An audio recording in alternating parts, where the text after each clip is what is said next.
Clifford and the Railroad Crossing.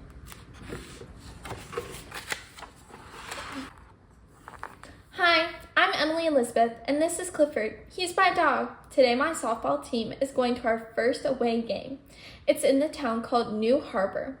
I've never gone to an away game before. I'm so excited. We have to take the bus to New Harbor because of all of our equipment.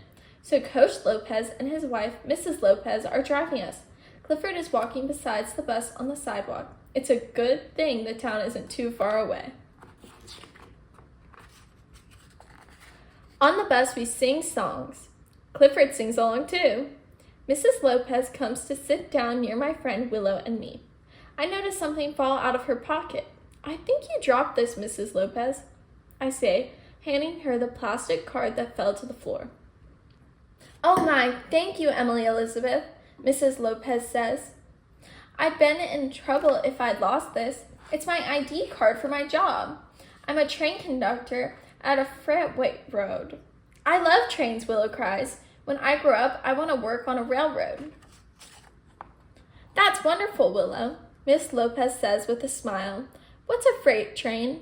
Asks my friend Nate. All of us listening now. Even Clifford picks his ears. It's a train that carries supplies from place to place, Miss Lopez answers.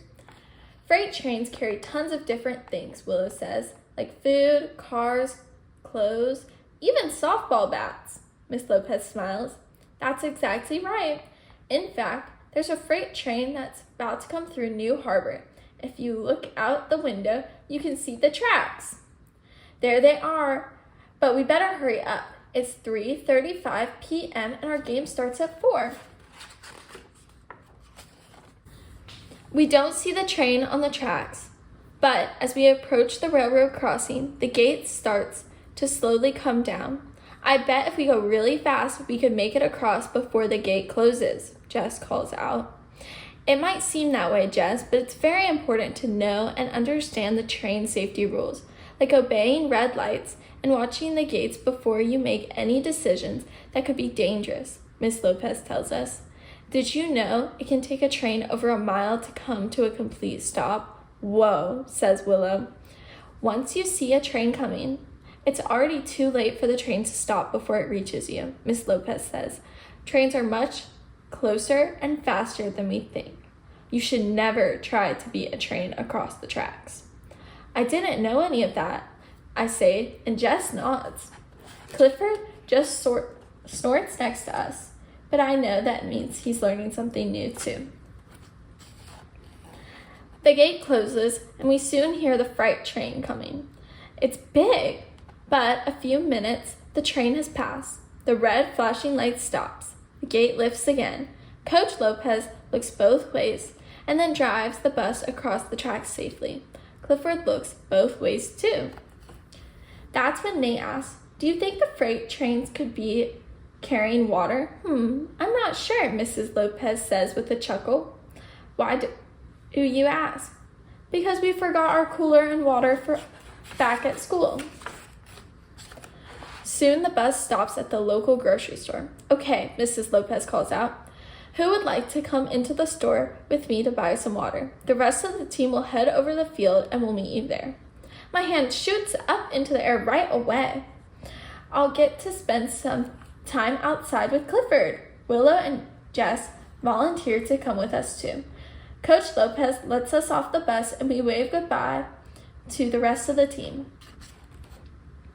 With a cooler full of water, we set off to find the playing field. Jess, why don't you help us navigate? Mrs. Lopez says, handing him her phone. I've opened up the map and entered the address already.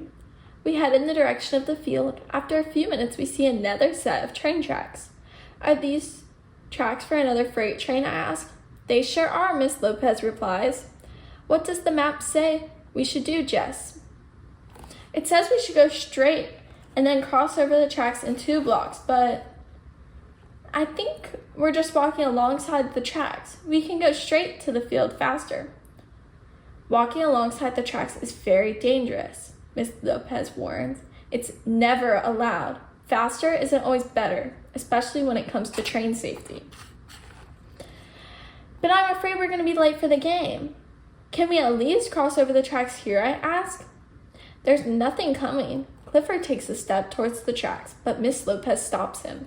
Be careful, Clifford, Miss Lopez says kindly. It's not okay to cross the train tracks anywhere other than the designated railroad crossing, she explains. I know you're all worried about getting to the game on time, and following these rules is making the trip take longer, but the rules are in place for a very important reason, your safety. Thanks for keeping us safe, Mrs. Lopez, Willow says. Clifford thanks her too. We head quickly down the sidewalk until we come to the proper railroad crossing. We're almost there, Jess, Willow, and I yell. Jess, could you hand me back my phone so I can put it away? Miss Lopez says. It's important to always be alert when you are crossing train tracks and not to be looking at our phones or listening to music. Oh, and we need to wait for the flashing lights to stop and the gate to open fully before crossing, I add. Very good, Mrs. Lopez says. And that's one more thing we have to do before crossing. Clifford lets out an excited yelp and turns his head from one side to the other. That's right, Clifford, Miss Lopez says. We look both ways before crossing. Let's go. We get across safely and soon arrive to the playing field. The rest of the team cheers when they see us. We're there just in time to begin the game. Clifford starts offering water to the team while I step up to the plate. The pitcher throws the ball, and just as I'm about to hit it, whack! Something big and red sails through the air and sends the ball flying. It's Clifford's tail. He hit the ball by accident when he wagged it. Everyone looks at Coach Lopez, wondering what next to do. He laughs and says, What are you waiting for, Clifford? Run! The crowd bursts into cheers for Clifford. Even the New Harbor team joins in.